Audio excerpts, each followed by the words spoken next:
You guys stole our deacon. I go to Our Lady of Mount Carmel, and Deacon Noel used to be our deacon over there. So you guys are very lucky to have him. We miss him a lot. So Our Lady of Mount Carmel is my parish, and I'm so happy to be here, and thank you for welcoming me today. We have some bonus speakers coming for you in a little while, so they'll probably pop in while I'm talking. One of our clients is coming, and it's a real eye-opener to listen to a survivor of trafficking. So I think that you'll like that probably in a good way. So just like Catherine said, we opened up in 2013. We got our 501c3. And our vision was to open a home for teenagers, but we started with women, adult women, because it was just easier to do. We didn't need any special licensing or anything like that. So, because trafficking depends on pornography, contraception, and abortion to keep it going, we view part of our mission as to figure out how we can eliminate these things. Because if without those three things, the trafficking would be gone, or at least a lot less than it is now. In our mission statement, okay. So this is what Summer Stephan told you guys a few months ago, but I just want to go over it again real quickly on the slide because some people might not have been here. Sex trafficking is actually in the law now, so it protects the victims better than it used to. The victims used to be prosecuted, but now they're not. As prostitutes, they would be prosecuted. So there's now laws where you, if you do commercial sexual exploitation of children, that's under 18, that's you're going to go to jail, and the child one is I think it's 15 years to life or something like that. I don't practice that kind of law, but I think that's what it is. And adults can be induced into commercial sex through force, fraud, or coercion. And then there's the labor trafficking, which is the other component of it. But with the sexual component, it could be force, fear, fraud, deceit, coercion, violence, duress, and all the other ones. There's no deprivation of liberty required when it comes to saying that someone is trafficking children. It doesn't apply. So we're going to see that the force and the coercion are different, and there's different ways that trafficking happens. So this Summer might have probably shared this with you, but this is statistics from 2016. Dr. Jamie Gates and Dr. Amy Carpenter from Point Loma Nazarene did this study, and it was groundbreaking study for San Diego because no one had ever done it before. And they talked to gang members in prisons, and they talked to traffickers, and they learned what they could learn about what was going on. And they came up with this number of $810 million that the traffickers were making. And it's kind of mind-boggling, and people tell me, well, this is an old study. Okay, it is an old study. And I talked to some people from Point Loma Nazarene a couple of weeks ago, and they're working on doing another one, but it's very difficult. The numbers, the reason you have a range of 3,400 to 8,100 is because nobody's going to tell you that they're being trafficked. And so, it's like trying to find somebody who's been sexually abused and to have them talk about it or admit it. So this is a great study, and if you want to see more about this, if you're interested, it's a very good thing to read. It's kind of scary, but it's a good thing to read. So that's like the standard now for San Diego. So basically everybody always wants to know, well, how does this happen? Like, what is going on? Are the kids being, picked up by panel vans, or what's happening? I think back in the day, we used to think that. And just recently, our executive director, Grace, was on the Living Right with Dr. Ray show, and they talked about, Dr. Ray said, well, I'm under the impression that people are, violently kidnapped and forced into a van. And that's what I think trafficking is, and I think a lot of people think that the same way. And Grace said, well, actually, in reality, what's happening is it's mental coercion. So they're mentally manipulating these young girls and women to do what they want by grooming them, which is basically forming a relationship with them and trying to get them to see that it's in their best interest to do what the trafficker wants. And when I talk about women, we only serve women. There are other organizations that serve men, but when I talk about women, that's what I mean, our clients. And they manipulate, and the biggest thing that they do is they coerce by economic and psychological ways. So one of the things that they could do is they would say, well, I would love for you to have a pretty dress. Wouldn't you love a new dress to go to a concert? And then he would say, oh, well, you have to go to this party and be with my friends, and then we're going to get the money for you to have this dress. So that's what Dr. Ray and Grace were talking about. So they also agreed at the end of the interview that it was like putting the pieces back together when somebody is abused sexually. And our patron saint is Saint Bakita, Saint Josephine Bakita. She's the patron saint of slavery.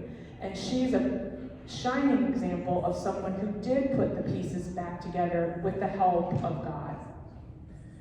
She was, you might know about her, there's a movie on Formed you can watch for free on Formed, and there's a couple different ones, but she was born in the Sudan, and she was actually kidnapped when she was a young girl in a forceful way, the way that people generally think this happens.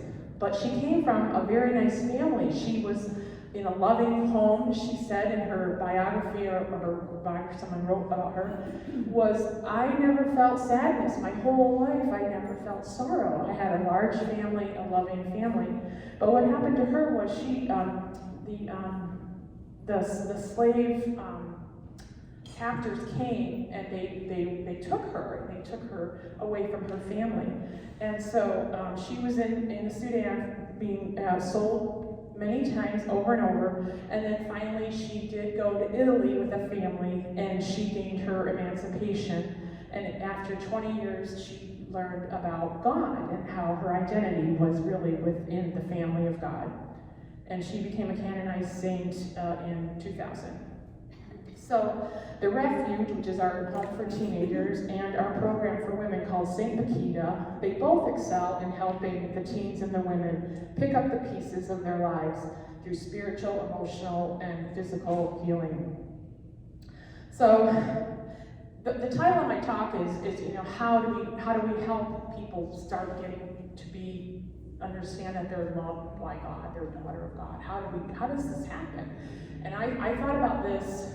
I've been doing this for 8 years, and so I just wanted to put it together in a way where people can understand that it's all these different components together. It's not just one thing, but it's God in the end who is making it all happen. So let's see. About a couple years ago, we had this speaker. Her name is Dawn Eden. She's actually a survivor of sexual abuse. And she's a Catholic philosopher. She wrote this book, and she was our keynote speaker at one of our galas. And it's called My Peace I Give You, Healing Sexual Wounds with the Help of the Saints. And I read this book and listened to her talk, and I was just amazed at what she was saying. And she was a convert, she was a Jewish convert. And she talks about, in her book, about how the loss of personal identity is a shared experience, a common among sexually abused people, women. And the early and sustained sexual abuse interferes with your identity, the way that you think about yourself. And she I can't really explain it, it's in the book, but she talks about how sexual abuse leaves spiritual wounds. And so how do you heal those wounds? And she says, when I unite my own wounded heart with the wounded and glorified heart of Jesus, his wounds heal mine. And she goes into that in detail, and that just stuck with me for forever, because people always ask, how do you? How can you? And it's not about us doing it, it's about Jesus Christ doing it. So when I think about our survivors, the teenagers are a little bit rascally, as they say. So, they're still learning.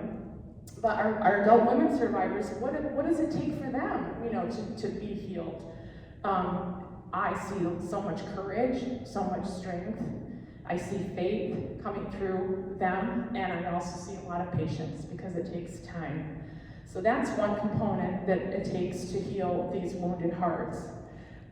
So obviously the immediate and basic needs we all can think about, and we all know. We have a roof over our heads, we have food to eat, we have clothes to wear. Most of our women have children, small children that live with them, so they need to provide for their family. And eventually, what we want to do is we want to make them, help them, make a home for their family, for their kids. And so we encourage them to do that and live as a family. Which sounds like we all know what that means, but in a lot of ways it doesn't, because there's all kinds of organizations that house women, and that's a good thing, but it's not like a family situation, it's more like a facility or like a dorm type of situation. You know, like Father Joe's, which is great because people have a place to live, but it's not, they don't have their own private place to live. So the basics, more of the basics are transportation, clothing, and medical care, hygiene. These are kind of obvious basic things that people need. But here's the whole thing. When you're helping people with these basic needs, this is your chance to be Christ to them. So our office and our volunteers, I like to think of them as, you know, the first people that are making the connection. I've seen this over the last 8 years.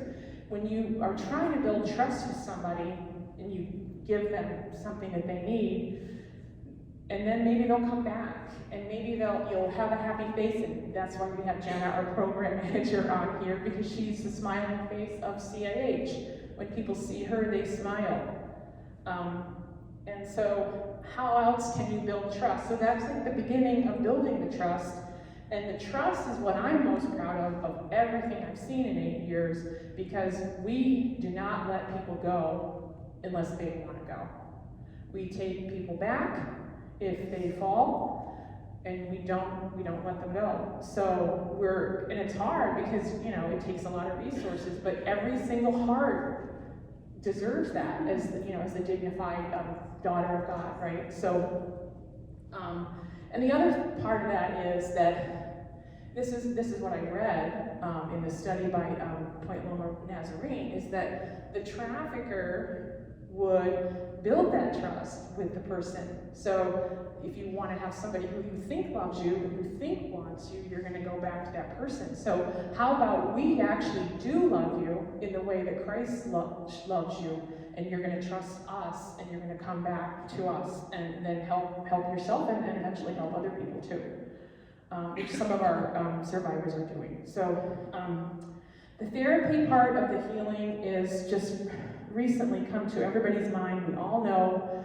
about the mental health programs that are going on in the parishes all over San Diego, and so everyone's kind of thinking about it, especially with COVID, happening. Excuse me. So our own Irene Van Osprey, she's the CIH interdepartmental assistant. She wrote an article in our CIH newsletter. You can find it online. It's for September. And she kind of differentiated these different types of therapy so that people can understand that there's psychological healing and there's physiological things that you can do to heal. And I just bring this up because this is a key component to the healing. Our staff member, Emmanuel Tang, made a video with this Dr. Candace A. Rutner-Durea, and it's about the neurofeedback, and you can find that on our website as well. So, let's see. The other component that helps with getting people to God, or helping them learn about God through CIH, is our volunteer program, and this program has grown over the last year immensely. We have a volunteer coordinator. Her name is Kathy DeMare, and she keeps track of all the volunteers. I asked them how many volunteer hours a year. Nobody has an exact number, but I would say, especially with the amount of time I donate, it's probably in the thousands. I'm not writing about what I do, but it's a lot. And so you can volunteer to do landscaping. You can see these construction things here. We also have booths and tables all over at different parishes. And we have our event coming up, the Oktoberfest, on Saturday, where we have 45 volunteers working to serve you bratwurst and beer and play music for you. So volunteers are so important because they take the load off the staff, so the donations can go directly to help the clients. The staff does not have to do a lot of that stuff, and that's one of the goals I have, is trying to make sure the staff can do what they need to do to serve the client. Sometimes that's really hard because we're small. But let's see. So this is just a little bit of a money situation. I'm not going to really stay with this. I kind of made this presentation for more of a fundraising thing. But you know, this is what it costs us to take care. And this is kind of, I think, a lowball figure. The therapy is what really costs a lot of money, and it's like just as important as the food in your refrigerator.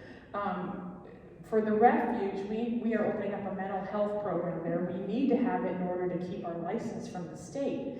And the state will help us pay for all the stuff once it's there, but we have to spend our own money to open it. And we need a psychotherapist, we need a psychiatrist, we need mental health, child care workers that are trained in mental health.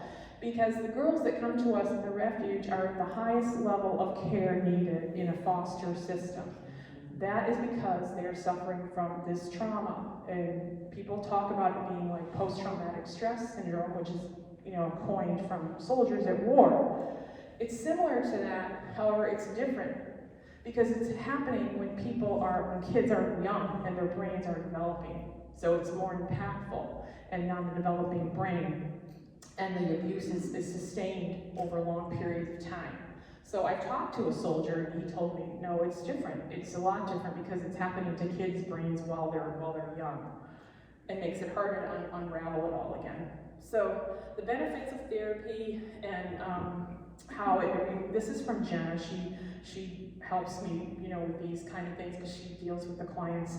And these are the benefits. They can learn how to process and cope with the triggers, make good decisions, all the things that everybody needs to do, evaluate situations, and also be more employable, because sometimes when they can't cope, they can't hold a job. And reducing the effects of the sexual trauma on the brain. They have nightmares, anger, and a lot of sorrow, and there's also destructive behavior. Our teenagers are very good at doing that, destroying things. So we like to say that your future, or your past does not have to equal your future. So just in two more things to say, our St. Nikita said there's peace in God's will, and your prayers are what we really need to have. So the prayers are not the last thing that I'm asking you for, they're the first thing I'm asking you for, because this is what we do every day, we pray. If it wasn't for our prayer lives at Children of the Immaculate Heart, we would not be able to even do this work, because it's not social work.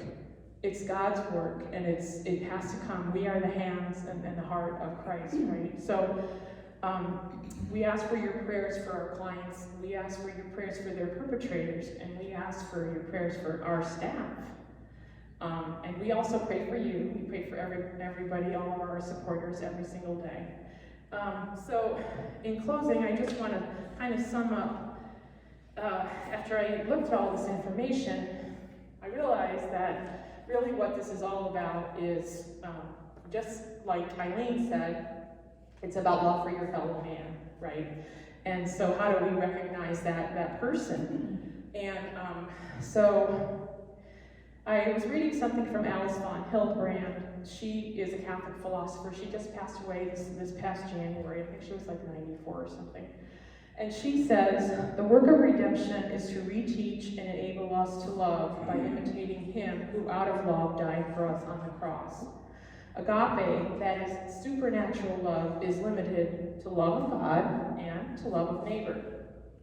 So, agape, when we love, I forgot to play my video.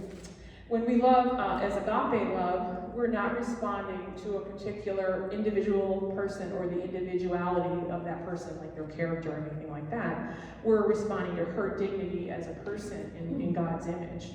And we know that in faith, our neighbor deserves our love.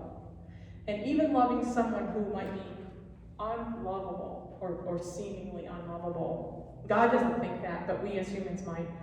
That only makes sense on a supernatural level. And Alice says that love on a supernatural level is a direct and necessary consequence of our love of Christ. And that's why St. John writes that if we claim to love God and we don't love our neighbor, then we're lying. This takes, I think, a lifetime to learn this. At least it took me a while. So the love that we have is clearly a victory of grace. It's God doing it for us, right? And we love her because of her dignity as a child of God. And we partake in Christ's love for her. There's no reciprocity needed, right, in agape love. The only thing we might wish for is that that person find God and learn about how God loves her. So all of us here at CIH, we are living that self-sacrifice, love of service, and we give generously to our neighbors. We and our clients have been blessed by the hundreds of people who do this every single day. They give their time, they give their strength, their gifts, their money, their prayers, selflessly and lovingly, all with the hope that these transformations come about. So, as C.S. Lewis says, love is never wasted. We can never have too much love.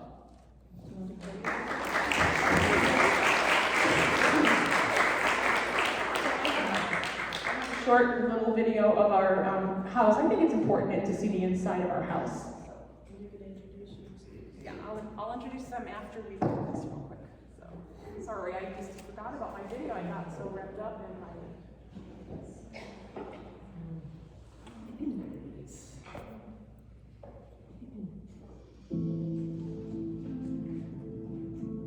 In 2016, Whitman Nazarene University and the University of San Diego did a joint study looking at gang involvement in sex trafficking in San Diego.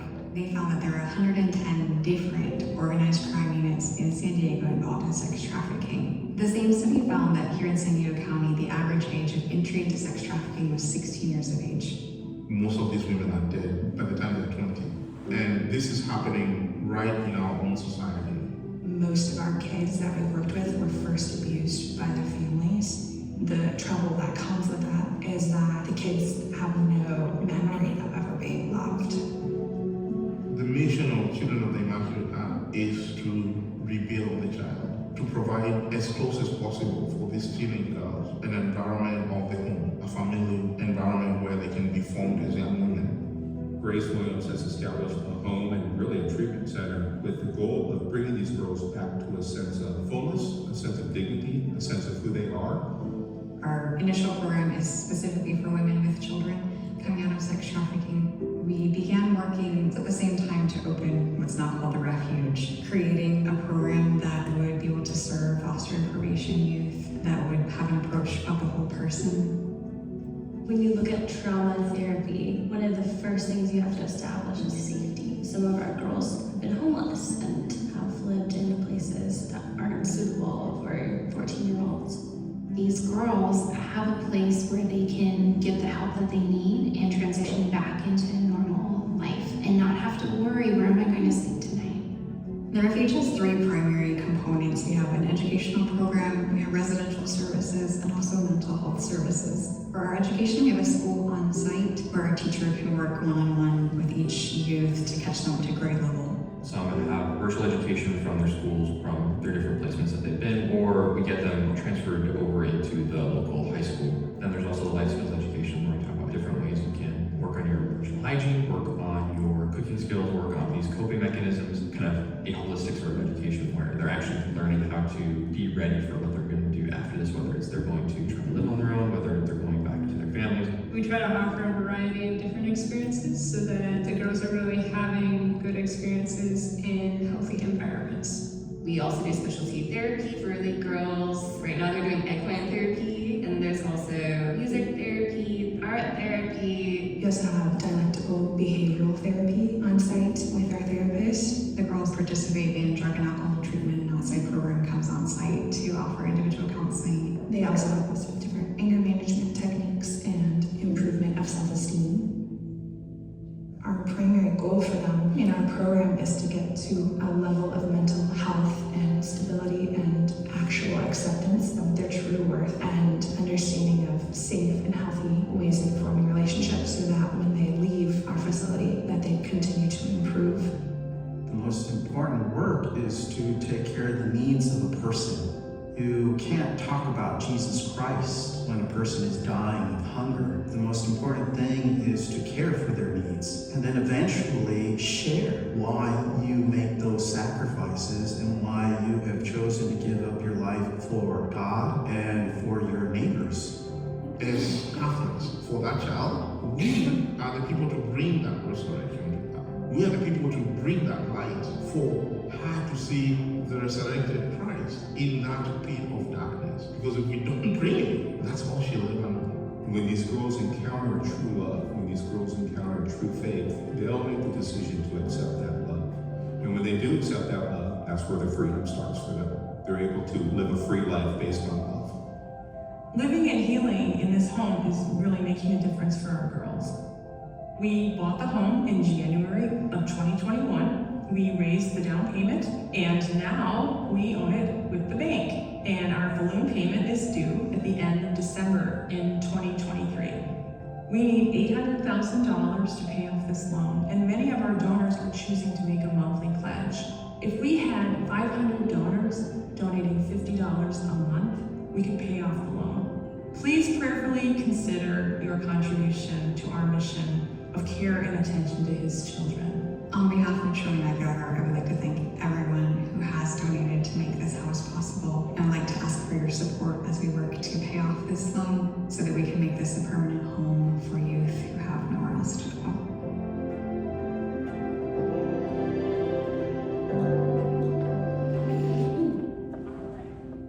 So that is a little sneak peek inside the refuge. You're not going to ever see that because we have girls there and we don't allow people to go in there now. It's an undisclosed location, so you get to see it. So now I would like to introduce, well, first of all, Jenna, would you like to come up first? We have our adult program manager, Jenna Christakis, or we sometimes know as In 2016, I went to Nazareth University and Did you change your last name? I don't even know. Is it hyphenated? Oh. And that little boy in the video, that's her son. We fool around and call him the COO of CIA. He was the COO, but now he got bumped because of Philip. Because our executive director, Grace, had her baby in the end of August. So, this is Jen. Good morning. I think I've been here before at least once or twice, so you may have seen me before. Hopefully you don't get tired of me. I've been working for CIH for about 7 years now. I'm the adult program manager now. We're serving 8 adult clients and 26 kids in the adult program. So, Janelle, oh, there we are. This is Janelle.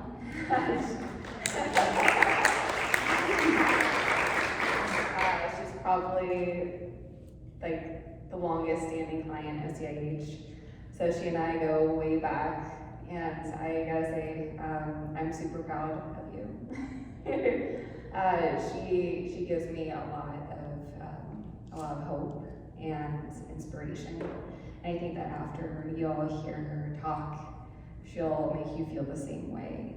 So I'm gonna keep this short because I want you all to mainly hear directly from Our Lady over here. We'll be here after if you have any questions or want to talk with us. But here is Janelle.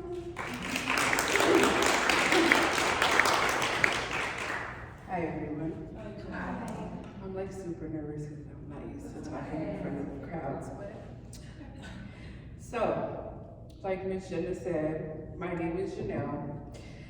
So I had a long time to think about my talk, and I was just like, I don't know what I want to talk about because my life is really crazy.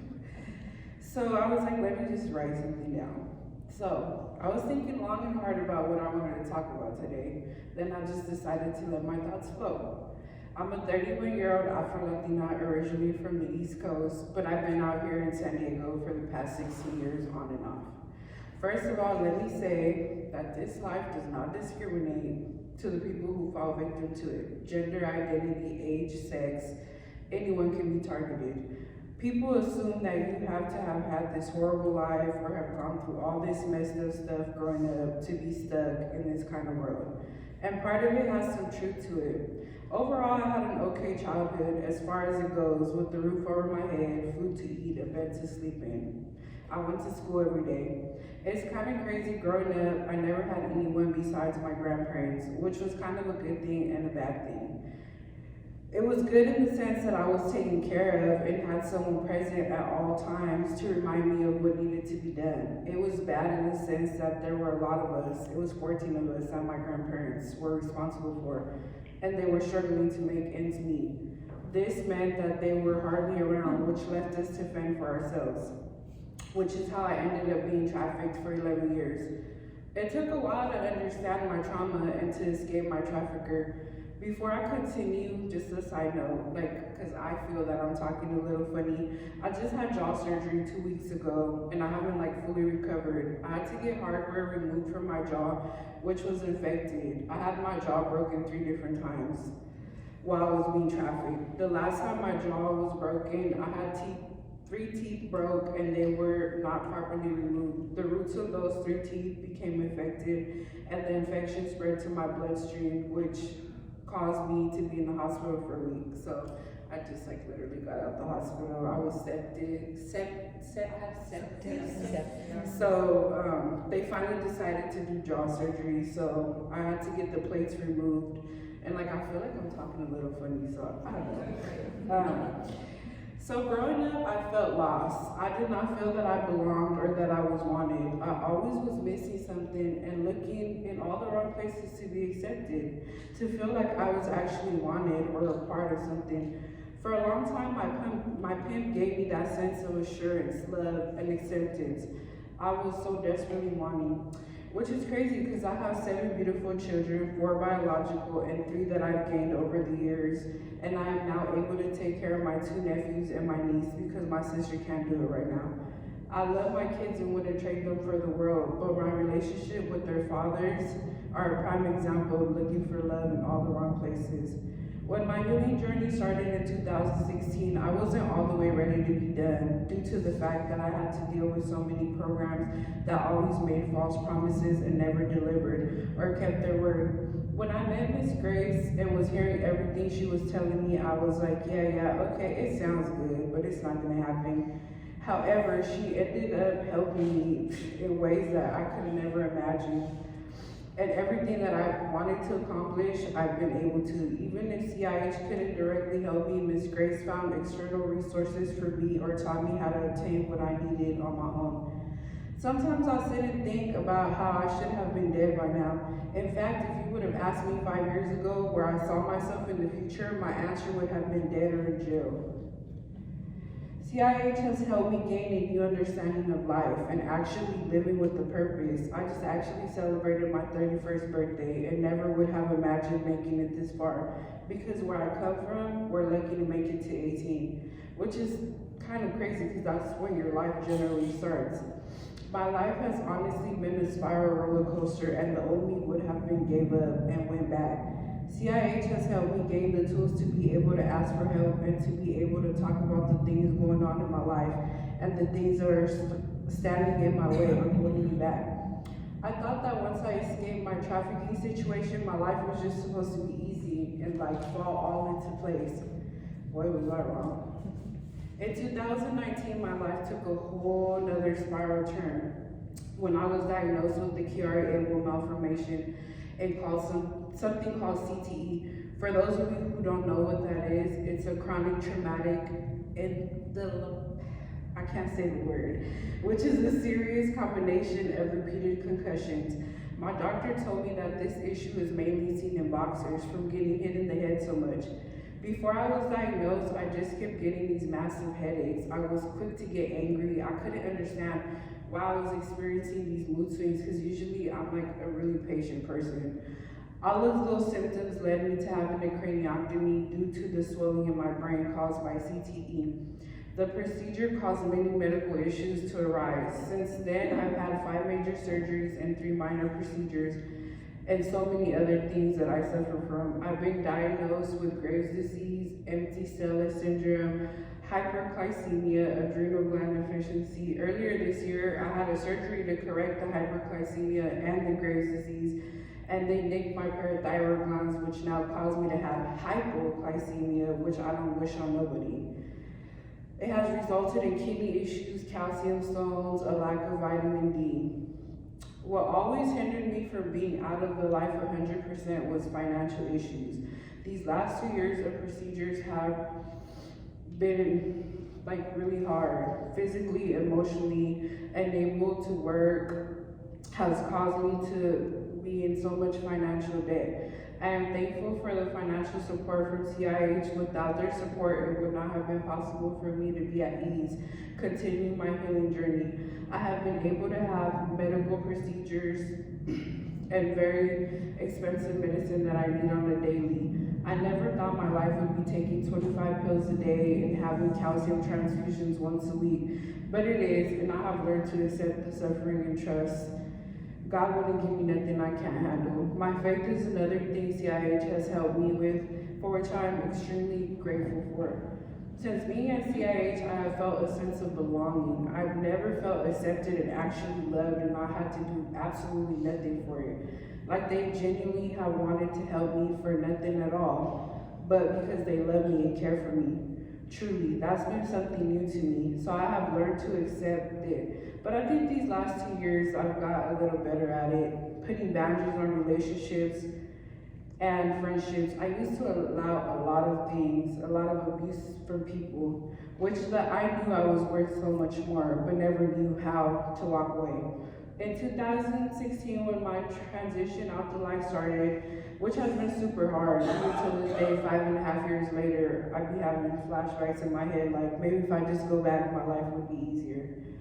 I've been back and forth from CIH quite a couple times, and they've never judged me or made me feel bad for not being ready. They stood by my side every step of the way and was there every day that I called, because I've been going through it. They have really became my family. They give me the love and support I always needed. They were there for me when I lost my grandfather, who was my father and who raised me. They've been there for me through 2 miscarriages, through massive health issues, hospitalizations, nights through COVID when I couldn't have nobody there with me, and I'm calling Miss Jenna at 2 in the morning like, I can't do this, come break me out. They have helped me get full custody of my kids. Back on top of supporting me and getting custody of my nephew and my niece, graduating college, I got my associates, I'm working on my bachelor's now. Through graduating, learning financial responsibility. Honestly, the most important thing they have helped me gain is my spiritual understanding with my God. I used to not be in tune with my higher power. I used to be like, if there was a God, he wouldn't have me going through this. I wouldn't be in this situation. I wouldn't be getting beat or standing on a street corner trying to meet a quota for this man who doesn't care about me. I finally realized that God had a plan for me at the time. I just didn't know what it was. He gave me situations and obstacles in life that made me strong and resilient. I overcame so much that I find myself waking up, praying, going to sleep, praying, thanking God for giving me another chance. And that was never me. An opportunity to live, not just to exist in the world, but to actually live with a purpose. And I didn't do that for so long. I was just here. I used to feel like I was just alive, but now I feel so happy, so blessed to be living. I used to make fun of people who wanted just to walk on the beach or read a book or even just go to the park at night. And that's me now. I find myself going to the park just to look at the stars, but I find so much comfort in doing little things because I'm not dead, I'm not on the street corner, I'm not in jail, I'm not away from my kids. I get to go home and wake up to my children every day, knowing that they need me is my strength to keep going. They say we all have a purpose in the world. I haven't quite figured mine out yet, but I'm getting there. What I have figured out though is that God gave me a gift, which is how to turn my words and my story into inspiration to others like myself, to speak for the ones who feel like they don't have a voice, women and men like me, kids. I want to tell the kids who have been trafficked that we are not victims, rather we're survivors. We are human beings. We just have some edges that are a little more creased and bent than others and need a little more love and support. And I thank God every day for people like yourself and CIH who want to take the time to know us, not just as victims of human trafficking, but for me, for Janelle. My name is Janelle, and I am a little broken, but I'm on my way to healing and to my recovery.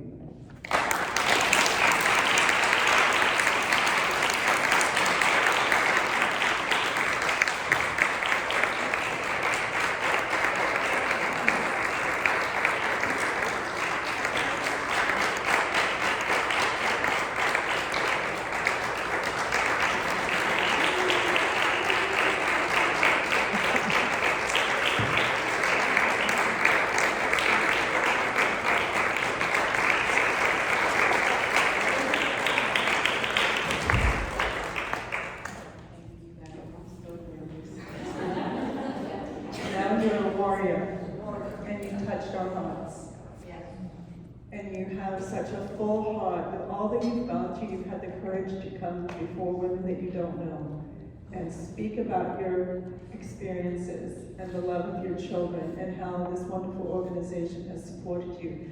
Ladies, I hope that you, if this message resonates with you, that you will either attend their Oktoberfest this Saturday, and I'll see you there if you're coming, or feel inclined to perhaps remember them when you're thinking of charities that you want to support, whose mission really fills your heart. And thank you so much to Amy for coming in out of your busy schedule and speaking with us today, and Victoria for facilitating this connection and making it happen. Victoria, we're very grateful for you. And the ladies that made this event and program possible, the decor, thank you very much, Jeannie. And I do want to tell you, before I introduce Peggy to close the meeting, I did want to mention about our theme for November is caring for your soul. So Arlana Scola will be coming. Her company is Ruby Red Slippers, and she will be talking about caring for your soul, especially as Catholic women. So I hope that you're able to make our November program. And thank you so much for coming, and please, Peggy, close us out. Thank you. Good morning, and thank you so much for coming today. You have inspired us. Thank you so much. I wanted to bring this morning Psalm 100, make a joyful noise unto the Lord. And I bring this today because this is exactly what we want to do. The Women of Nativity Board has been working with our organist, Allison Ludicky, and I'm so excited about this. We have finalized the details, and we are going to be presenting a presentation of excerpts from the Messiah for the church, community, for you, your friends, your family, on Saturday, December 10th from 2 to 3. And again, it's excerpts, the Christmas and Advent excerpts from Handel's Messiah. Tickets will go on sale, $25. We wanted to let you know ahead of time because it is December 10th, and I know calendars start filling up for the Christmas season. We are underwriting a cost of about $4,500 for this, and we are accepting donations. If anybody's heart is moved by this kind of music, we would appreciate and accept any amount that you want to give towards the program.